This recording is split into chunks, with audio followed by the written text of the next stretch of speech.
Hello everybody, welcome to my channel. My name is Bingu Sheni. If you are new to the channel, welcome. I hope you're going to like, I hope you're going to subscribe and become part of the family.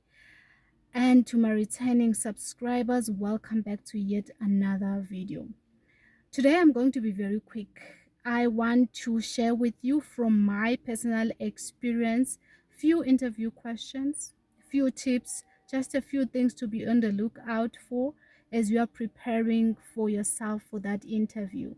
So I want to be very specific here. I'm going to be focusing more on the questions that they ask in the government department would ask is tell us about yourself.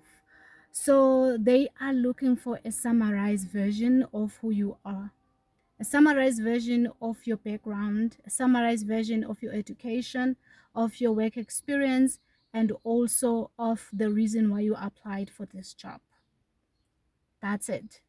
Please don't be too long on this question. And also you will notice that in most government departments they like to write down. So this question, they're not going to be writing anything down because it's not a formal interview question. But please be prepared because first impressions last. And then another thing I want to note here is, please, when you know somebody that is already in the department, or anyone that is already in the government department, please do not be scared to ask them. Tell them that I'm going for an interview for this position. What do you think I should prepare? What sort of questions do you think they're going to be asking me? Because this is very, very, very important, because they're already in the department, so they know exactly what the interviewers are looking for. They know exactly also the roles and responsibilities of the person in your position. So it's very important that you get that information. But if you don't, please don't stress. If you don't know anyone that is already in the department, do not stress yourself. All you have to do is prepare yourself. Another second question that they usually ask is relating on communication. So they would ask a question such as, can you tell us about the tools or the resources that you would use when you are communicating in the office? So if you're a person that will be based in the office, you are going to be communicating with people in the office. So you need to provide examples of how you communicate. What methods are used for communication? So you need to list them, things such as phones, things such as emails, things such as Teams. So you also need to provide examples. If you have worked before, you're going to give them examples such as, I communicate with stakeholders, I communicate with I communicate with officials, more especially when it comes to setting up appointments, setting up workshops, or setting up meetings. So I use written communications via emails, and setting up appointments on the calendar. And then also you'd give examples such as verbal communication by the use of phones. I would also relay important information to the officials that are coming to the meeting, or to relay important information within the office. And then also you would also talk about things such as submissions. In government departments, they communicate a lot using submissions, using standard letters. So you would provide those examples, but basically they are looking to see if you are able to communicate, and if you know how to communicate, and what methods are used for communication. And then also the third question would be on how to deal with multiple deadlines. So here they are looking for your skills, your planning and organizing skills. You need to provide an example of how you have completed tasks or projects that were due on the same time. What did you do? How did you prioritize work? Provide examples of how, for instance, you made sure that each and every day you don't leave work without doing the project, or without allocating an extra hour to doing those projects because you knew they were due on the same time. So you need to provide those examples, and you need to be very detailed here. You need to structure your answers accurately, because this is very, very important. They want to see that you are able to manage your work effectively. And then another fourth, I think the fourth question is that of Batopele principles. They love Batopele principles, guys. They live with Batopele principles. They are governed by Batopele principles. So each and every department, government department, they would ask such questions. So you will never go to a government interview without knowing Batopele principles. So my advice is that you list them during the interview, list the Batopele principles, the ones that come to your mind, and then explain a few, because there are a lot. Explain a few. So when you are able to list them and explain a few, they will know that you know them.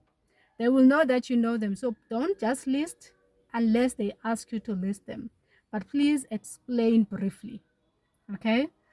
And then another question is on that of how would you organize a meeting or a workshop where there's a senior person involved.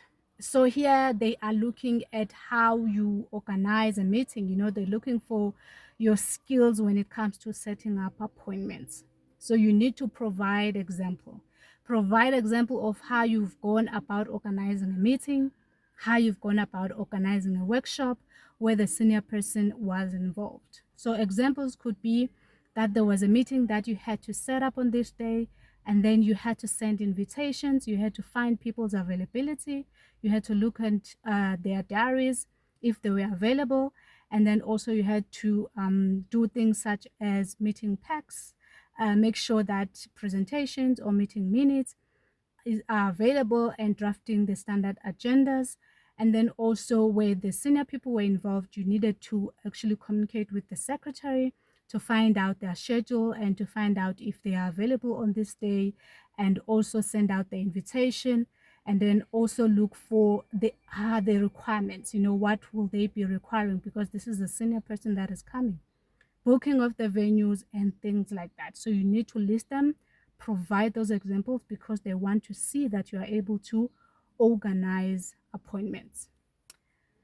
And then also another one, guys, is on they would ask you a question such as the importance administrative skills.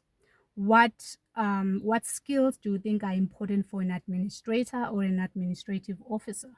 So you need to list those things such as planning and organizing.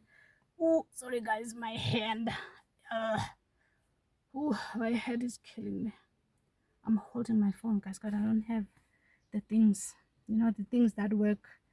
So you need to provide examples here of the most important administrative skills that an administrator should have, or a person that works in the office should have. Examples such as planning and organizing skills, such as good communication skills, good interpersonal skills, good computer skills, and those type of things, man, because they are looking to see if you possess those skills. And you must provide just maybe one example of how you have used those skills in the workplace if you have worked before. And then also another question would be, why do you think you are the best fit for this position? This is very important, because here you are selling yourself. You want to make sure that you are standing out from the crowd. So you must mention things such as, because of your education qualifications, because of your experience, you've gained tremendous experience from the companies that you've worked in previously, and because you know how to do this and how to navigate the work environment, and how you can adapt very easily into the new environment. Those are just my examples, but you need to make sure that the answers that you are providing, they are so relevant to what the post is looking for, to the person that the post is looking for. So in a nutshell, guys, those are my important interview questions that I know that they are looking for and that they would ask when it comes to government departments. So these are not different from the public sector interview, the private sector interviews, but I thought let me just share just a quick summary of the questions that they would be asking you while you are in this journey of searching for a job.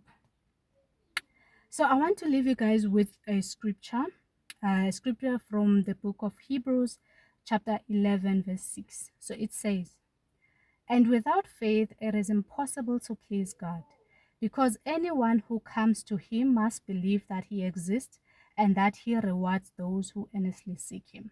So it's very important, guys, that as you are applying, as you are trusting God for something, as you are trusting God for a job, you have faith. You believe that he exists. You believe that he will do exactly what he said he will do. You believe that he's going to give you that job. You must have faith. You must have faith no matter how it looks like, no matter how long it takes, but believe that he's going to do it for you. Okay? So thank you guys for watching. I will see you on my next video. Please take good care of yourself. Please keep on sending those applications, and please keep on trusting God that he's going to do it for you. Okay? Until next time, bye.